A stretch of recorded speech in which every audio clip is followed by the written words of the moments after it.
This is the news in brief from the United Nations. Gaza City and northern Gaza have been largely cut off from the rest of the Strip as a result of continuing Israeli ground operations and related clashes with Palestinian armed groups, according to UN Humanitarian Coordination Affairs Office OCHA. This means that the delivery of humanitarian aid from the south to some 300,000 internally displaced persons in the north has come to a halt.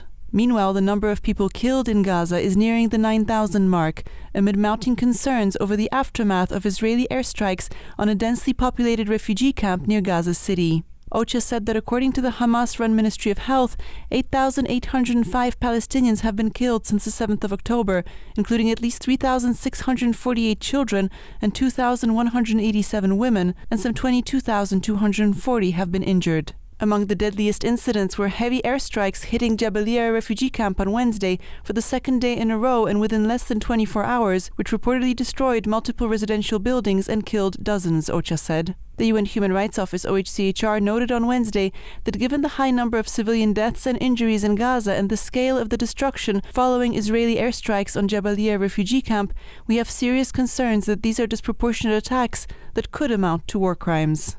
As the world plays catch-up with the threats posed by artificial intelligence, or AI, to users' safety and security, regulatory frameworks must be grounded in the UN Charter and the Universal Declaration of Human Rights. That's the message from UN Chief Antonio Guterres, who on Thursday addressed a summit on the issue organized by the United Kingdom and pointed to a wide and growing gap between AI and its governance. Mr. Guterres warned about longer-term harms related to the unchecked rise of AI, including exacerbating global inequalities, threats to democracy and human rights from AI-assisted misinformation and surveillance, and the potential development of dangerous new AI-enabled weapons. He said that the UN is ready to play its part as an inclusive, equitable, and universal platform for coordination on AI governance, and that the AI advisory body, which he appointed last week, would present recommendations by the end of the year.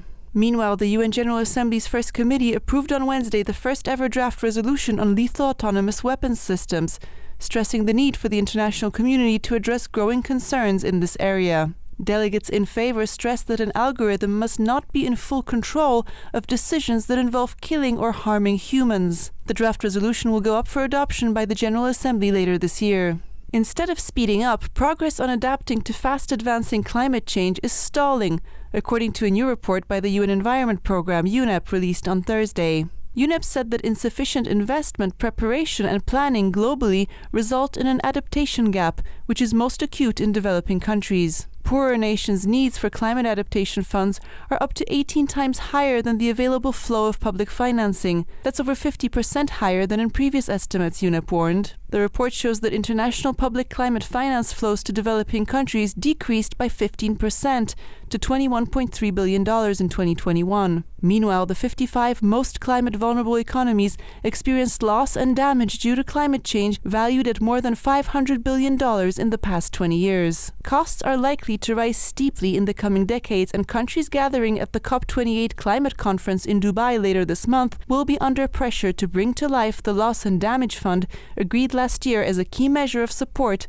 to those most affected. Calling for urgent action now, the report's authors said that every $1 billion invested in adaptation against coastal flooding leads to a $14 billion reduction in economic damages, while $16 billion per year invested in agriculture could help 78 million people avoid starvation or chronic hunger due to climate impacts. Staying with climate change, extreme heat ranks as the deadliest of all extreme weather hazards, and heat-related mortality could increase 30-fold, a worrying trend in our fast-warming world. Findings from a new multi-agency report led by the UN World Meteorological Organization (WMO) show that from 2000 to 2019, some 489,000 people died every year due to heat, close to half of them in Asia, and the impacts are still largely underestimated. The climate crisis is a health crisis, said Tedros Adhanom Ghebreyesus, head of the UN Health Agency (WHO), which is a key contributor to the report. He highlighted a wide range of health risks stemming from increasingly severe and unpredictable weather events, accelerated disease transmission,